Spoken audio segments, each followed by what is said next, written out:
Polda Metro Jaya menyampaikan sejumlah temuan baru dalam kasus tewasnya diplomat muda di kamar kosnya. Arya diketahui sempat menyambangi lantai 12 di gedung Kemenlu dan meninggal sejumlah barang bawaannya.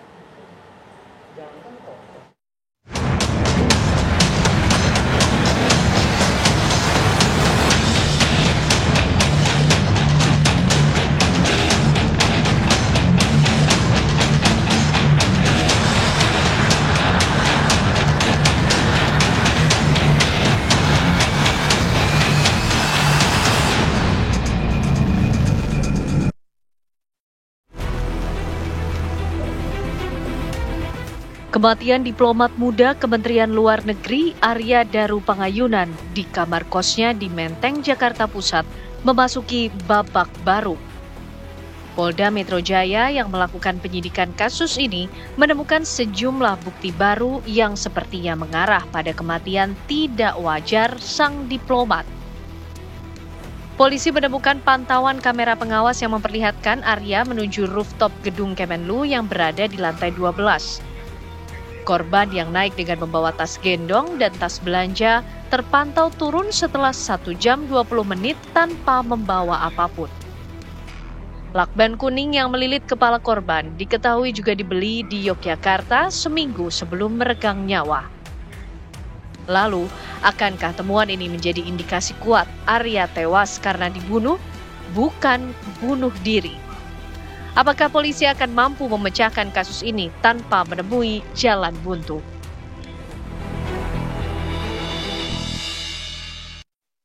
Tadi temuan ataupun fakta-fakta baru yang diharapkan dapat membuka tabir kematian Arya Daru Pangayunan. Kita akan bahas pemirsa bersama dengan sejumlah narasumber. Saya akan perkenalkan untuk Anda di studio TV One. Ini sudah hadir Prof. Cik Juliati, sosiolog kriminal. Selamat malam Prof. Cik. Malam. Sehat Prof. Cik? Alhamdulillah. Oke.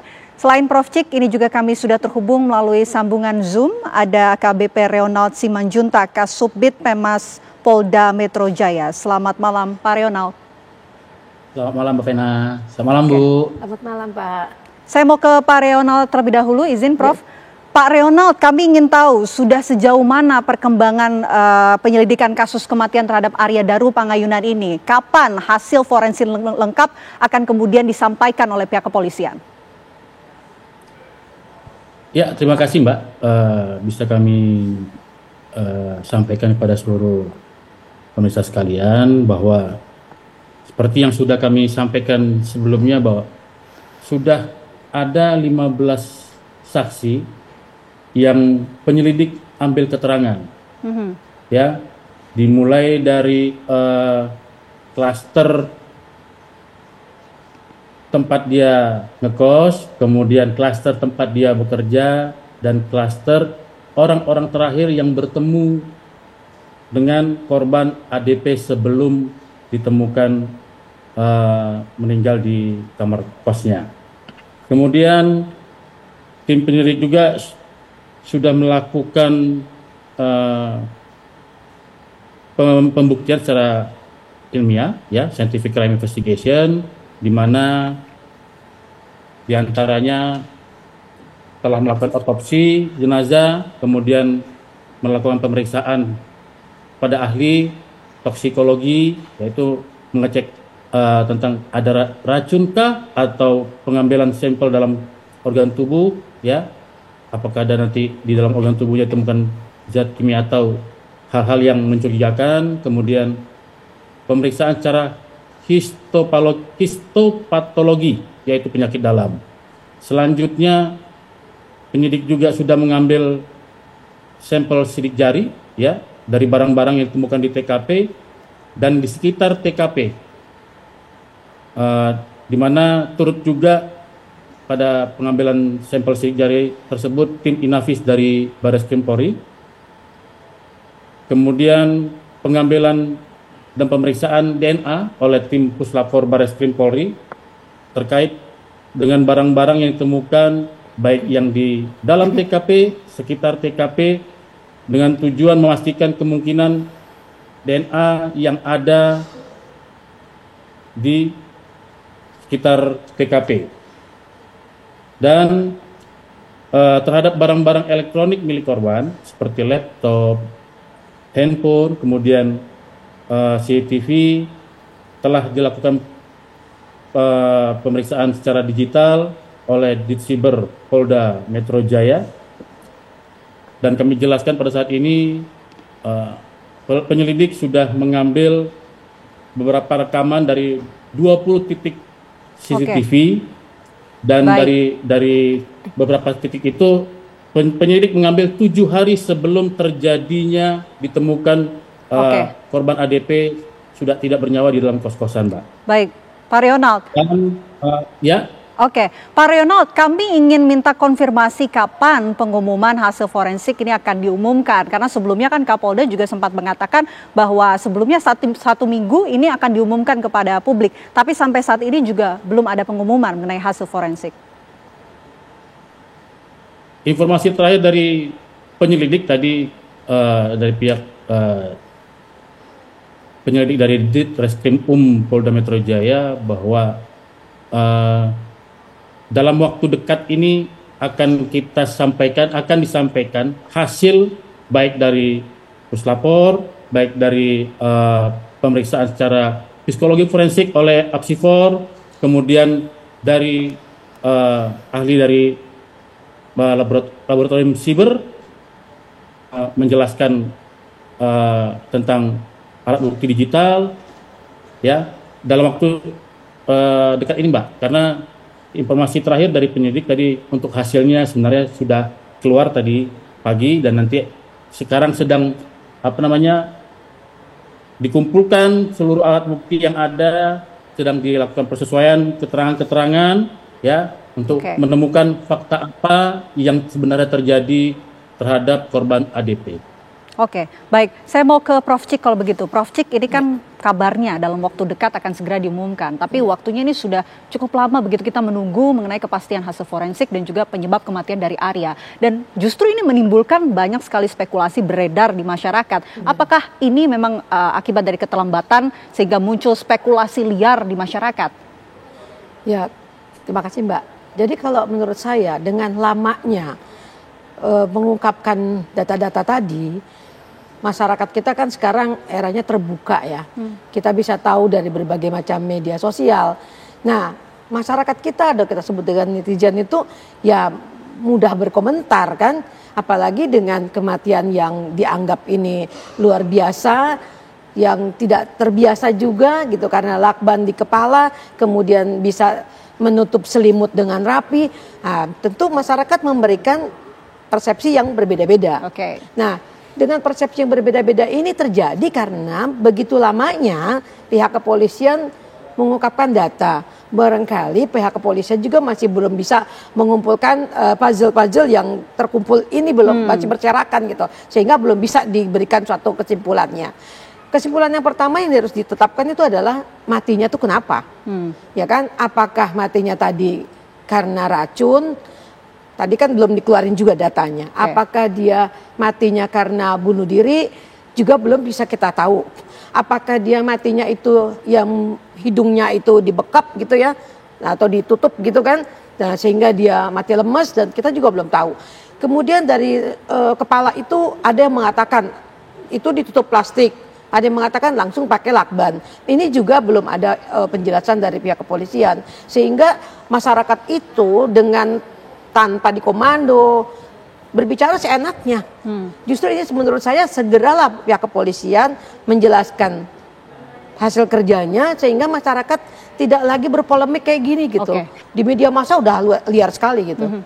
Itu baik, terjadi. Saya mau kembali ke Pak Rionald kalau begitu. Pak Rionald, ini kan pihak kepolisian juga sudah menemukan ada temuan baru CCTV dari lantai 12 gedung Kemenlu.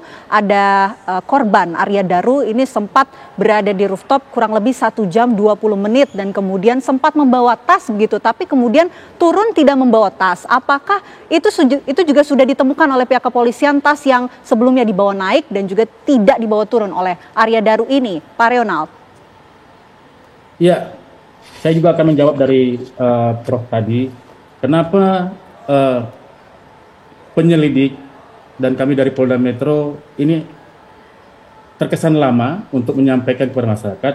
Ya, sebenarnya bukan lama Bu, tapi memang metode-metode yang dilakukan oleh tim dari laboratorium forensik untuk membuktikan dan memeriksa tentang zat-zat dan kandungan-kandungan yang terdapat dalam organ-organ tubuh dari korban ADP itu memang membutuhkan waktu kurang lebih 2 minggu untuk prosesnya. Itulah yang ditunggu oleh penyelidik.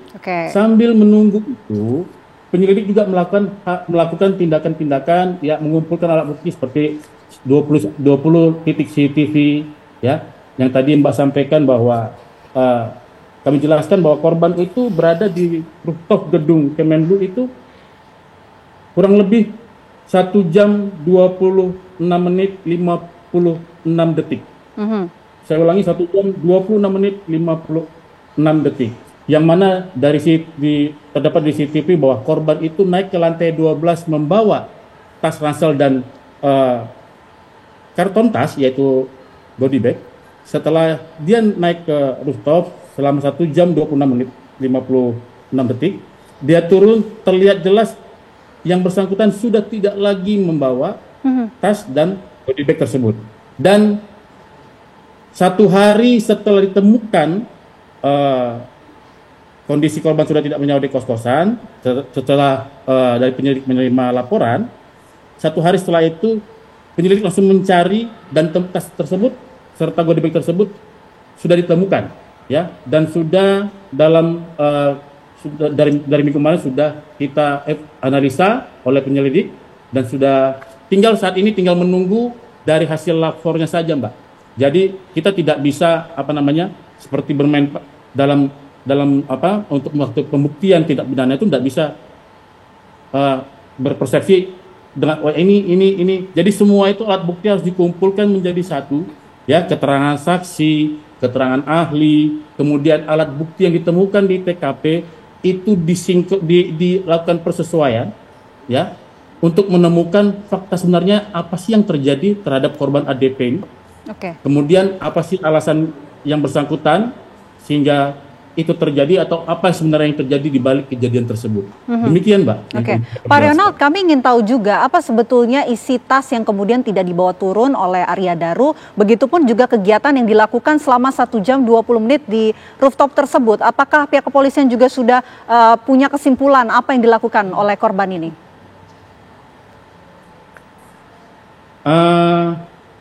Untuk isi lengkapnya nanti akan disampaikan pada saat rilis besar, ya. Yang pasti dari barang-barang yang di rooftop tersebut ada beberapa, ya, seperti pakaian, kemudian kacamata milik korban, parfum, kemudian di dalam body bag tersebut, ya, nanti pada saat rilis juga akan disampaikan bahwa yang bersangkutan juga sebelum ke kantor kementerian itu sempat di salah satu pusat pembelanjaan, ya, dan CCTV-nya juga sudah kita temukan, sudah kita ambil bahwa yang bersangkutan bersama rekannya ada melakukan transaksi dan membeli pakaian, dasi dan beberapa hal lainnya, dan itu yang dibawa oleh tersangka ke dalam atas rooftop gitu, Mbak. Dan nanti hasil analisa dan fakta apa akan disampaikan pada saat rilis besarnya nanti, di mana nanti para ahli semua akan berbicara, nanti Bapak Direskrim langsung menyampaikan kesimpulan dari fakta yang terjadi itu apa di rilis tersebut. Barang-barang tersebut meninggalkan kesan seolah-olah barang tersebut ini akan diambil oleh orang lain, begitu Pak. Dan itu akan diambil di kantor kementerian yang memiliki akses terbatas. Bagaimana Anda merespon hal tersebut?